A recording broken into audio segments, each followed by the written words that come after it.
কোথায় গেলে গো সব ফুল প্রেমীরা? সামনেই তো ভ্যালেন্টাইন চলে এলো, আবার তার উপরে চলছে বিয়ে বাড়ির সিজন। কিন্তু প্রত্যেকেরই মন চাই কম দামে কিছু ফুল কেনাকাটা করে। আরে হ্যাঁ গো, তাই চলে এসেছিলাম আজকে বিষ্ণুপুর বাস স্ট্যান্ডের এই দোকানটায়। বললে বিশ্বাস করবে না ভাই, এই ফুলের দোকানে এমন কোনো ফুল নেই যা আমার চোখে পড়লো না। যেখানে বড় বড় রজনীগন্ধার মালা থেকে শুরু করে রয়েছে করমচা ফুলেরও মালা, তার উপরে আবার রয়েছে বিভিন্ন ধরনের গোলাপেরও সম্ভার। তবে হ্যাঁ, কালারও কিন্তু এর ভ্যারাইটিস রকম পাবে। কিন্তু এই দোকানে এত পরিমাণে ফুল যে সবকটার নাম বলাই অসম্ভব। আর যেহেতু বিয়ে বাড়ির সিজন, তাই এখানে কিন্তু ফুলের তোড়াও তোমরা পেয়ে যাবে। আর ভ্যালেন্টাইন আসছে, তো সবাই তো চাইবে তার প্রিয় মানুষকে একটা গোলাপ ফুল দিতে। এখান থেকে কিন্তু তোমরা একদম কম দামে গোলাপ ফুলও নিতে পারো। আর সেই গোলাপ দিয়ে কিন্তু আবার এখানে তোড়াও বানিয়ে দেবে। যদিও আমার হাত থেকে এই ফুলটি নেওয়ার মতন কেউ নেই, বসে বসে এই বিয়ের তোড়া বানানোই দেখছিলাম। আচ্ছা দাদা, বলছি এখন তো চারিদিকে বিয়ের সিজন চলছে আর সামনে ভ্যালেন্টাইন, তো কি কি ফুলের কালেকশন আছে?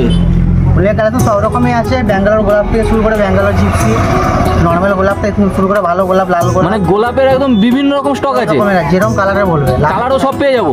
আর ভ্যালেন্টাইন স্পেশাল কি করছো? ভ্যালেন্টাইন পেতে এরকম বুকে হবে, বাকেট হবে। এগুলোর দাম কি আছে? এটা 20 টাকা থেকে স্টার্টিং। 20 টাকা থেকে স্টার্টিং। আর সব থেকে বড় কথা হলো এখানে যে শুধু ফুলই পাবে এমনটা নয়, কিন্তু সেই ফুল দিয়ে নাকি এখানে বিয়ের গাড়িও সাজানো হয় গো। মানে এক কথায় বলতে পারো ফুলের সব রকমই কাজ করা হয়। এবার বলি এই দোকানটি ঠিক কোথায়? দেখো, এটি হলো আমাদের বিষ্ণুপুর বাস স্ট্যান্ড থেকে আসতে এই যে শীতলা মন্দিরটা দেখছো, তার অপোজিটেই কিন্তু রয়েছে। তাই ফুল কিনতে যারা পছন্দ করো তারা একদিন এই দোকানে আসতেই পারো।